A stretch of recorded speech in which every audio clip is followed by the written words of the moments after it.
We have, okay. Are we recording? Yeah, we're already Oh, recording. okay. Hi, welcome to Worship Wednesday. I'm Adrianna. This is my friend.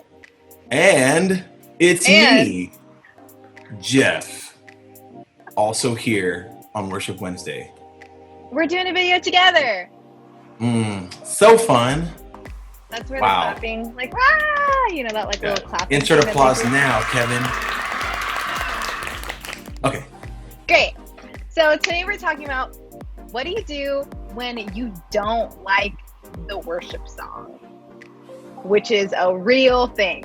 It's that moment in service when you just finished like a worship song that you love, and then you start hearing the intro to another one, and you're like this, and then all of a sudden you're like,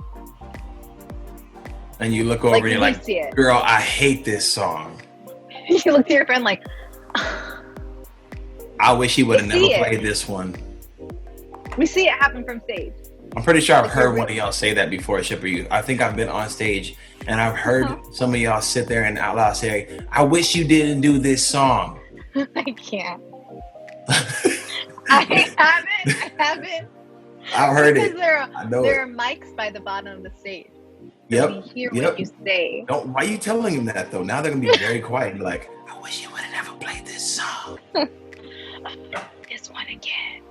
Anyway, When we do this, you guys know we'll what we're do talking about. Yeah, exactly. Exactly. It's a very, very obvious indication that you're not into the song when you go from like being in worship to getting on your cell phone right in front of us on stage.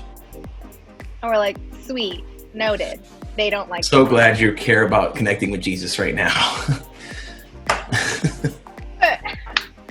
But truthfully, we wanted to let you know that we've all been there. Like, even as worship leaders, you know, we don't always prefer the song that we lead. Surprise. Surprise!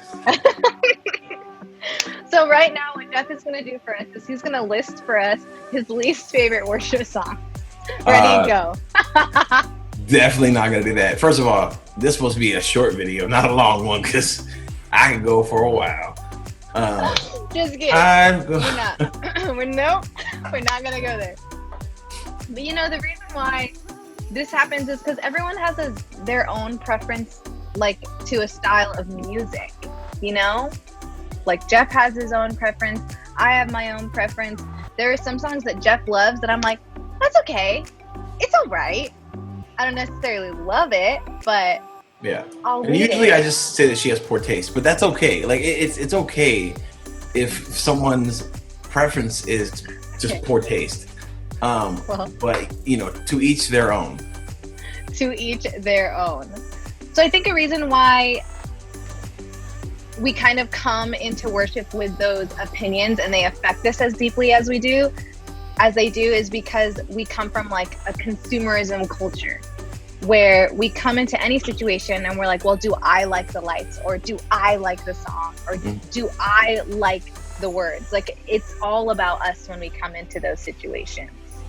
But like realizing that worship isn't for us, it's ultimately for God. And like, if a song doesn't connect with us, that's okay, because it might be ministering to your neighbor who's really different from you. And that should be celebrated. And that's kind of how I come to it. Like when I'm leading a worship song that I wouldn't necessarily prefer to lead, is I know it's going to minister to a totally different group of people. I'm not coming with that consumerism mindset to worship. Yeah. You know? Yeah, I agree. I think it's important to realize that like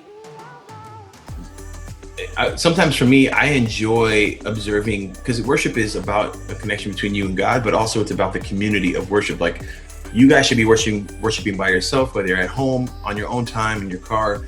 But part of what we do when we gather is we worship together. And there's something that's very like I'll say energizing about that. There's faith building in there. And one of the ways that I find that happens is sometimes you get to observe how your brother or sister is worshiping. And sometimes you may not actually be into a song. And so my encouragement is like, when you feel like you're not really into one too, maybe observe how it's affecting someone else around you. Because if they're connecting in a way that you're not during that song, then there's something that they're getting from it. And so number one, maybe you can have a conversation with them. Like, what is it about that song that you love? And then number two, maybe you kind of press in a little bit more to God and say, God, what is it that I'm not getting about this song? And that, like I said, that isn't always the case. Like, there's some songs that you just don't like, and there's nothing wrong with that. But there's some songs for me personally where at first I didn't like.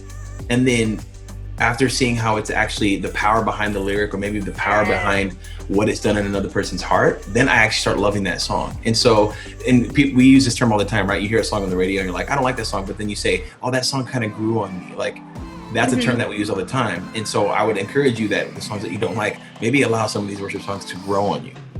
But you may not like some still. Yeah. No, I like what you talked about, how you pointed out, like, just because you don't like a worship song doesn't mean you're a bad Christian or that you don't love Jesus. But like, a way to participate with what the Spirit is doing is like participate in the song anyways. And like, it's like almost you're gleaning from different cultures around you, because so much of music is cultural and like is cultural taste. And so like, I've learned too, when I lead worship songs, that it wouldn't be my first choice. Like, I'm not naturally drawn to that song. Over time, I am encouraged by the Spirit of God in a different way.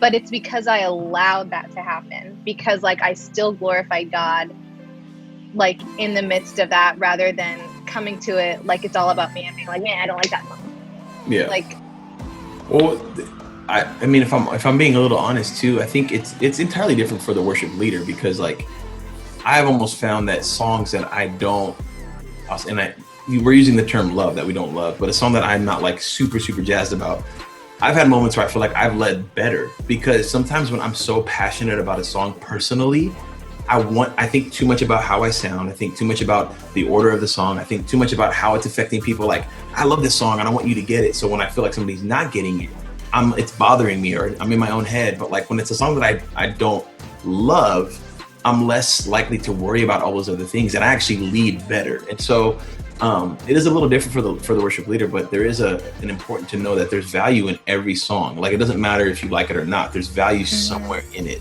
So yeah. And I think a main reason why I wanted to do this kind of video too was because we teach this to our worship students. Like, we teach this to worship leaders, but we don't always teach it to the congregation. And so sometimes we do see that checkout happen, and it's a bummer, because it's like, you could be missing out on something that the Spirit has for you uniquely in that song. But because we're coming with our own like opinions and stuff, we're like, oh nah, this one's not for me. This is my timeout. Yeah. Go get a drink of water. Yeah, and I've said this before. Or Reckless Love. Yeah. Oh, Reckless Love. I know this one. I'm good. I'll sit down for 3.5 minutes real quick. Which again, it's hard, because like, we're saying that it's okay to not like songs, but what we are also saying is it's not okay to just disengage during worship. Like, I've said this before, and some of you guys may have heard this, but like, there's a difference. Like, when we say, like, when you're going to read the Bible, you say like, I'm going to dive into the scriptures. Like, there's an engagement there, right? Like, James 4 talks about come near to God, he'll draw near to God, he'll draw near to you. And like, when we read the Bible, we say, I'm going to dive into the scriptures so I can get something out of it. But sometimes, some of y'all, a lot of us, we walk into a room and worship happens, and we kind of like sit back and like very selfishly wait for worship to engage us. We don't want to dive into worship. We're like, I need the song to be at the right tempo. I need the song to be in the right like key. I need the lights to be a certain way before I feel like I'm ready to enter in. Like, we should not be walking into worship services thinking like, okay, what's the warm-up song? Like, that's not a thing. There is no such thing as a warm-up song when it comes to worship. And so that's one thing I want to make sure that we're clear about. But also, like, my encouragement, and this isn't encouragement, maybe it's a little bit of a shot to the gut, but worship is not a tithe. And by that I mean, like, when we have income, we tithe, and God deserves pretty much more than a tithe, but we give 10% of our income, right? But when you worship, you don't just give 10% of your attention and focus and engagement. Like, you give it all to Jesus, because he's worthy of all of it. And so I just want to remind you guys that, like, you cannot like a song, that's fine, but completely checking out and not engaging is not okay. It's not cool. Because again, you could be inspiring people around you with your engagement, even if you don't feel fully in at that moment. So yeah, and that there's a quote from a book that we all read as a team, Wired for a Life of Worship by Louis Giglio. And it's perfect. It says, worship is always a verb. Worship is something you do. Worship isn't something you watch, contrary to the thinking of many of us who attend a church. I love it says, worship isn't something you attend like a movie or a concert. Worship is something you enter into with all of your might. Worship is a participation sport in a spectator culture, which I think is so powerful. Like, it's a participation sport, and worship is for God. It's for glorifying God. But when we participate in it, the beautiful thing, the nature of the Lord is that we are changed. Like, then we are blessed and we are healed. But it's like, it's for his glory. Yeah. Funny, the first time I read that quote, I thought about like the difference of like being at a Dodger game and just imagining if like at one point the umpire was like, you know what, every fan just come out on the field and you get to take a swing. And if you get a home run, cool, we can add the points to the Dodgers score and then they'll win by like a lot of points. And I think that's cool because it's like, cool, you get to participate in the sport. You're not just sitting out on the like sidelines. You're not sitting in the crowd. But I thought about that the first time I read it. I was like, that'd be cool if I could just go, play in Dodger Stadium. But me and coach. I think the encouragement, guys, is that next time you are worshiping in a song that maybe you don't like or you don't prefer, it is not a bop for you. Remember that worship is a participation sport.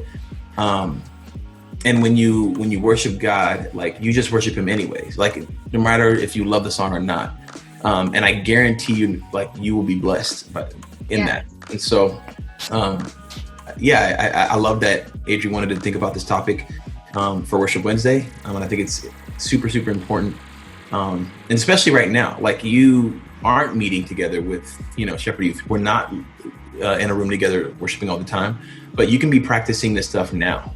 Like I would even encourage you, find like three songs that you don't like right now and like seek God on it and be like, God, help me figure out how I like this song more. Yes. And meditate I would love on the words. Yeah. I'd love to hear a story from one of you guys about, how God maybe changed your heart for a song. Yeah, for sure. Well, we love you, Shepherd Youth. We hope that this encouraged you. Thanks for joining us this Worship Wednesday. Like and subscribe. Yeah, look, first of all, again, it's a participation, okay?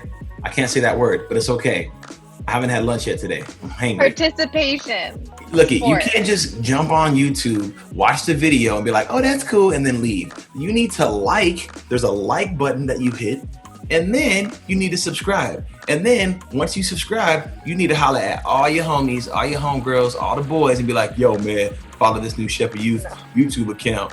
You should check it out. And like, hey girl, Adri was on there talking about worship and it was good. So I'm gonna go ahead and send that to you. Make sure you follow, you hit like and subscribe. And that's a very long explanation for us to tell you just to hit 2 buttons on your YouTube. Please do it. Please like and subscribe. We love you and we'll see you next Wednesday. Bye guys.